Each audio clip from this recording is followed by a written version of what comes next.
اشہدو ان لا الہ الا اللہ وحدہ لا شریک لہ واشہد ان محمدا عبدہ ورسولہ اللہم صلی علی سیدنا و مولانا محمد وعلی آل سیدنا و مولانا محمد وبارک وسلم انک حمید مجید۔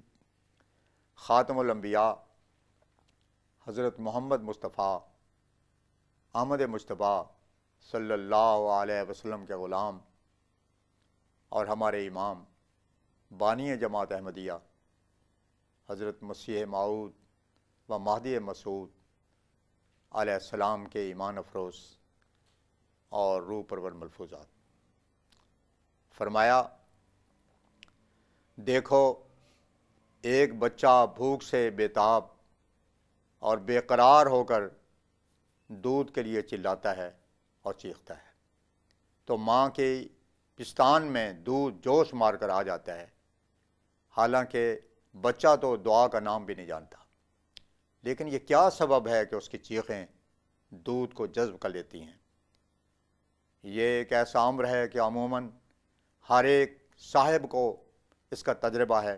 بعض اوقات ایسا دیکھا گیا ہے کہ مائیں اپنی چھاتیوں میں دودھ کو محسوس بھی نہیں کرتی ہیں، اور بسا اوقات ہوتا بھی نہیں، لیکن جو ہی بچے کی دردناک چیخ کان پہ پہنچی فوراً دودھ اتر آیا۔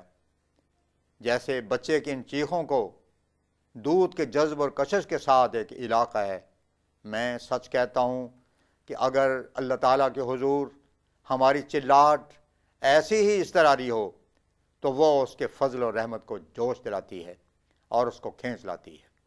اور میں اپنے تجربے کی بنا پر کہتا ہوں کہ خدا کے فضل اور رحمت کو جو قبولیت دعا کی صورت میں آتا ہے، میں نے اپنی طرف کھینچتے ہوئے محسوس کیا ہے، بلکہ میں تو یہ کہوں گا کہ دیکھا ہے۔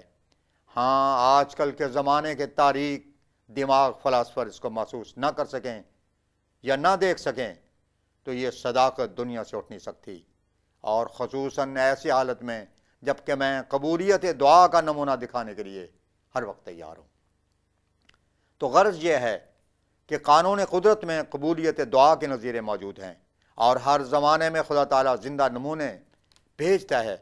اسی لیے اس نے اہدنا الصراط المستقیم صراط الذین انعمت علیہم کی دعا تعلیم فرمائی ہے۔ یہ خدا تعالیٰ کا منشا اور قانون ہے، اور کوئی نہیں جو اس کو بدل سکے۔ اہدنا الصراط المستقیم کی دعا سے پایا جاتا ہے کہ ہمارے اعمال کو اکمل اور اتم کر دے۔ ان الفاظ پر غور کرنے سے معلوم ہوتا ہے کہ بظاہر تو اشارت النص کے طور پر اس سے دعا کرنے کا حکم معلوم ہوتا ہے، صراط مستقیم کی ہدایت مانگنے کی تعلیم ہے، لیکن اس کے سر پر ایاک نعبد و ایاک نستعین بتا رہا ہے کہ اس سے فائدہ اٹھائیں۔ یعنی صراط مستقیم کے منازل کے لیے قوائے سلیم سے کام لے کر استعانت الہی کو مانگنا چاہیے۔ پس ظاہری اسباب کی رعایت ضروری ہے، جو اس کو چھوڑتا ہے وہ کافر نعمت ہے۔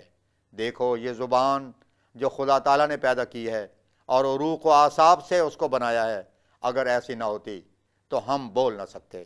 ایسی زبان دعا کے لیے عطا کی جو قلب کے خیالات اور ارادوں کو ظاہر کر سکے۔ اگر ہم دعا کا کام زبان سے کبھی نہ لیں تو ہماری شور بختی ہے۔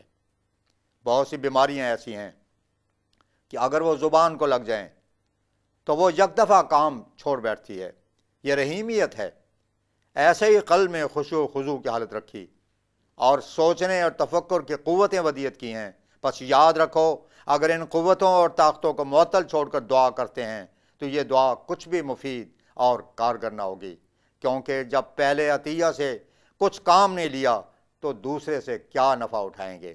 اس لیے اہدنا الصراط المستقیم سے پہلے ایاک نعبد بتا رہا ہے کہ ہم نے تیرے پہلے عطیوں اور قوتوں کو بیکار اور برباد نہیں کیا۔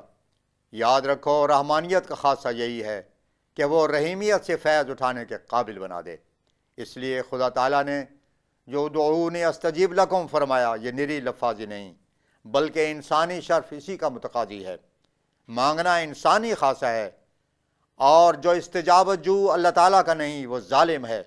دعا ایک ایسی سرور بخش کیفیت ہے کہ مجھے افسوس ہے کہ میں کن الفاظ میں اس لذت اور سرور کو دنیا کو سمجھاؤں، یہ تو محسوس کرنے سے ہی پتہ لگے گا۔ مختصر یہ کہ دنیا کے لوازمات سے اول ضروری ہے کہ اعمال صالحہ اور اعتقاد پیدا کریں، کیونکہ جو شخص اپنے اعتقادات کو درست نہیں کرتا اور اعمال صالحہ سے کام نہیں لیتا اور دعا کرتا ہے، وہ گویا خدا تعالیٰ کی آزمائش کرتا ہے۔